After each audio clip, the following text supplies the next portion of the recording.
সংবাদে প্রকাশিত ডিসেম্বর সংখ্যার একটা লেখার বিষয়। জি ধন্যবাদ। আমি শামসুল আরিফিন ভাইয়ের কথা থেকে শুরু করি। আমার বাসা হচ্ছে বাগেরহাটে। তো আমাদের ওখানে 1998 সালে একটা বড় বন্যা হয়েছিল।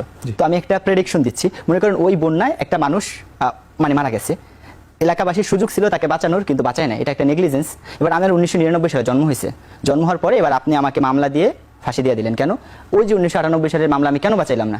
তো মূল বিষয় হচ্ছে আমার কিন্তু তখন জন্ম হয় না। আবার ধরেন ওই সময় একটা ভালো কাজ হয়েছে, এবার আমি 1999 সালে জন্মগ্রহণ করে আপনার কাছে এসে ওখান থেকে আমি ক্রেডিট নেওয়ার চেষ্টা করলাম। দুইটাই অবান্তর বিষয়। এক নম্বর বিষয় হচ্ছে আপনার একটা বিষয় কাউকে দোষারোপ করার জন্য অথবা কারো ক্রেডিট নেওয়ার জন্য এক্সিস্টেন্ট পয়েন্টে তাকে থাকতে হবে। আমি জগন্নাথ ইউনিভার্সিটি 2024 আন্দোলন একজন স্টেক হোল্ডার দাবি করার জন্য 2024 মোমেন্টে আমার জগন্নাথ বিশ্ববিদ্যালয়ের শিক্ষার্থী থাকতে হবে, এটা হচ্ছে প্রথম কন্ডিশন। তো এখন বাংলাদেশ ইসলামী ছাত্র শিবির প্রতিষ্ঠিত হয়েছে 1977 সালে। সুতরাং 1971 সালে কি ঘটনা ঘটছে না ঘটছে এর দায়ভার ইসলামী ছাত্র শিবির কখনো নেবে না।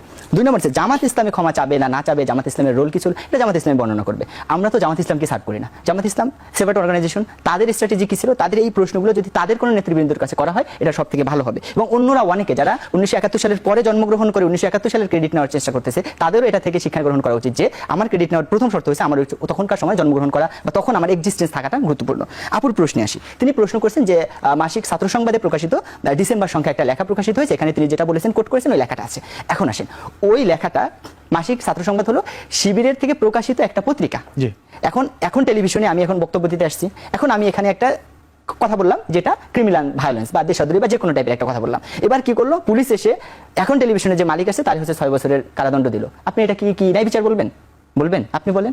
আমি অপরাধ করছি, এখানে কথা বলছি, গালিগালাজ করছি, যা কিছু করছি, ভায়োলেন্স করছি, এই অপরাধের জন্য এখন টেলিভিশনের ওই লেখাকে আপনি সমর্থন করেন? আমি একটু বলতেছি, এখন টেলিভিশনের মালিককে কি এজন্য দায়বদ্ধতা দিতে হবে নাকি আমাকে? না না, অবশ্যই লেখক। হ্যাঁ, একটা পত্রিকা, এখানে একটা লোক লেখা পাঠাইছে এবং ছাত্র সংবাদের যে আপনার মূল গঠনতন্ত্র আছে এখানে লেখা আছে যদি কোনো লেখক লেখা পাঠায় এটা যদি ছাপানোর উপযুক্ত হয়, কোনো প্রকার পরিবর্তন না করে ছাত্র সংবাদের এখতিয়ার নিয়ে পরিবর্তন করে তারা তার মতামত লেখাটা ছাপাইছে।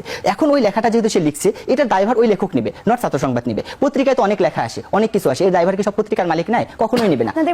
জি জি, আমি একটু বলতেছি। এখন আসেন, এই লেখাটা আমরা সমর্থন করি কিনা।